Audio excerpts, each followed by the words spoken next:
అదేవిధంగా గౌరవనీయులు అన్నగారు మల్లారెడ్డి గారు, మాజీ ఎంపీ, మాజీ మంత్రి, ఎమ్మెల్యే గారు, అదే వేదిక మీద పెద్దలు, ఇక్కడికి విచ్చేసినటువంటి వివిధ కళాశాలల ప్రిన్సిపాల్స్, అకాడమిక్ సైడ్, మిగతా విద్యా అభివృద్ధిని ఆకాంక్షించి అందరికీ కూడా పేరు పేరున నా శుభాకాంక్షలు తెలియజేస్తా ఉన్నాను. విద్య అనేటువంటిది అనేక అభివృద్ధికి యొక్క మార్గదర్శి. మనం విద్యను అభ్యసించి ఎదిగినటువంటి వాళ్ళ సంఖ్యను అనేకలు చూసుకోవచ్చు. మొన్న ఈ మధ్య తెలంగాణ ప్రభుత్వం మొత్తం గ్రామాల వారీగా సర్వే జరిగినప్పుడు కూడా ఎదుగుదలకు సంబంధించినటువంటి ఎదిగిన వారిని మనం ఎక్స్పర్ట్ కమిటీతో పరిశీలన చేస్తే ముఖ్యంగా విద్యనే కారణంగా విద్య వల్ల వారి భూములున్నా, ఆస్తులున్నా, కులమున్నా, ఎన్ని రకాల అంశాలు ఉన్నప్పటికీ వారు ఎదగడానికి ప్రధాన కారణం విద్య.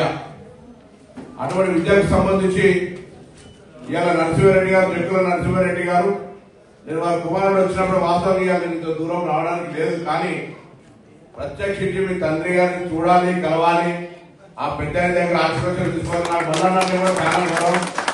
నేను ఎప్పుడు కూడా సందర్భంలో అనేక సందర్భాలు చెప్తా. మాది కూడా వ్యవసాయ కుటుంబం, క్షేత్ర స్థాయి నుంచి కష్టపడి ఒక విద్యార్థి సంఘ నాయకుడిగా నేను ఇక్కడ వచ్చిన అంటే శ్రమతోటి మాత్రమే రీచ్ కాగలుగుతాం. ఏదైనా దయచేసి మిమ్మల్ని అందరూ కూడా ఇక్కడ వచ్చినటువంటి పెద్దలు, సమాజానికి మార్గదర్శకులు. రేపు పొద్దున తెలంగాణ నవ సమాజ నిర్మాణం కావాలంటే, భవిష్యత్ తరం పునాది గట్టిగా ఉండాలంటే మీరు వేసేటువంటి పునాది చాలా పటిష్టంగా ఉండాల్సిన అవసరం ఉంది. అట్లా అయినప్పుడే మనం ఎన్ని అంతస్తులైనా, అంటే భవిష్యత్తుకు సంబంధించిన ఎన్ని మెట్లైనా, ఎంత ఉన్నత స్థానానికైనా వెళ్ళడానికి అవకాశం ఉంటుంది. ఇవాళ చాలా మంది డిగ్రీలు, పట్టాలు పుచ్చుకొని ఉద్యోగాల కోసం తిరిగి, నేను రవాణా శాఖ మంత్రిని, సార్ 15,000 ఇచ్చినా మంచిదే, నేను ఇంజనీరింగ్ చదివినా వట్టిగానే ఉంటున్నా, కండక్టర్ ఉద్యోగం అని ఇవ్వమని అడుగుతా ఉన్నాను.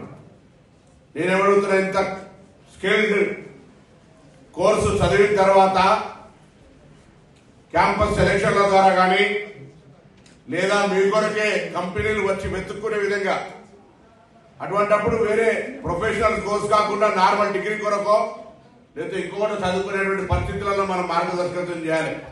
ఇలా చదువుకున్న తర్వాత కూడా పట్టాలకు మాత్రమే పరిమితమయ్యే విధంగా కాకుండా, భవిష్యత్తులో వాళ్ళ జీవితానికి ఒక మార్గదర్శకంగా ఉండేటువంటి జ్ఞానాన్ని ఈ రోజు ఉన్నటువంటి పరిస్థితుల్లో సాంకేతికంగా ఉపాధి కలగగలిగేటువంటి అంశాల పట్ల కూడా ప్రాధాన్యత, ఒక విద్యనే కాకుండా దగ్గర ఉన్నటువంటి అనేకమైన అంశాలను కూడా అవగాహన కలిగించాల్సిన అవసరం ఉంది.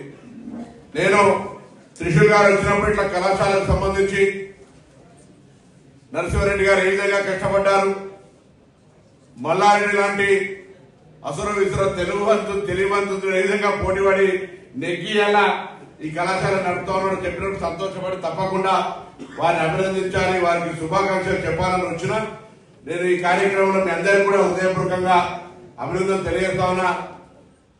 విద్యనే అన్ని సమస్యలకు పరిష్కారం. ఆ విద్య ఖచ్చితంగా జీవితానికి ఉపయోగపడే విధంగా ఉండాలి తప్ప పట్టా పుచ్చుకునేటువంటి దాని కొరకే పరిమితం కావద్దని ఆకాంక్షిస్తూ, ఏ ప్రభుత్వమైనా, అది కేంద్ర ప్రభుత్వం అధికారంలో ఏ పార్టీ ఉన్నా, రాష్ట్రాల్లో అధికారంలో ఏ పార్టీ ఉన్నా, ఎడ్యుకేషన్ కు సంబంధించినటువంటి ప్రయారిటీస్ పట్ల ఎవరు కూడా నిర్లక్ష్యం చేయడానికి వీల్లేదు. ప్రభుత్వాలు ఒకవేళ ఆలోచన అటు ఇటు ఉన్నా, ఈ రంగంలో ఉన్నటువంటి విద్యా సంస్థల అధిపతులు కానీ, అదేవిధంగా అధ్యాపక వర్గం, వివిధ హోదాల్లో ఉన్నటువంటి అధ్యాపక వర్గం కానీ అందరూ కూడా తమ బాధ్యతను తప్పకుండా కర్తవ్య నిర్వహణలో, విద్యా బోధనలో, విద్య అందించే అంశం లోపల అందరూ కూడా తప్పకుండా తమ బాధ్యత నిర్వహించాలని, ప్రభుత్వాలు అనేక పథకాలు తీసుకొచ్చిన క్షేత్ర స్థాయిలో మీ సహకారం లేకపోతే అవి సక్సెస్ కావు అనే మాటను ఈ సందర్భంగా తెలియజేస్తూ, భవిష్యత్తులో మళ్ళీ తప్పకుండా ఇక్కడికి వచ్చి ఆ గోశాల దగ్గర, గోశాల, విద్యాలయము, దేవాలయము అన్ని కూడా కలిపితే మానవ సేవకు సంబంధించినటువంటి యొక్క ఈ ప్రాంగణం మళ్ళీ వచ్చి ఇక్కడే కొద్దిసేపు ఉండి తప్పకుండా వెళ్తాం. మీ అందరూ కూడా నేను భగవంతుని ప్రార్థిస్తా ఉన్నా, అందరికీ శుభం జరిగే విధంగా మంచి ఆలోచనలతోటి మీ విద్యా బోధన మార్గదర్శకత్వం పిల్లలందరూ కూడా భవిష్యత్తు ఉపయోగపడే విధంగా ఉండాలని కోరుకుంటూ మరి ఈ కార్యక్రమాన్ని రూపొందించినటువంటి త్రిశూల్ గారికి, నరసింహారెడ్డి గారికి, సిబ్బందికి అందరూ కూడా పేరు పేరుగా ఉదయపూర్వకంగా అభినందనలు, ధన్యవాదాలు తెలుపుతాం.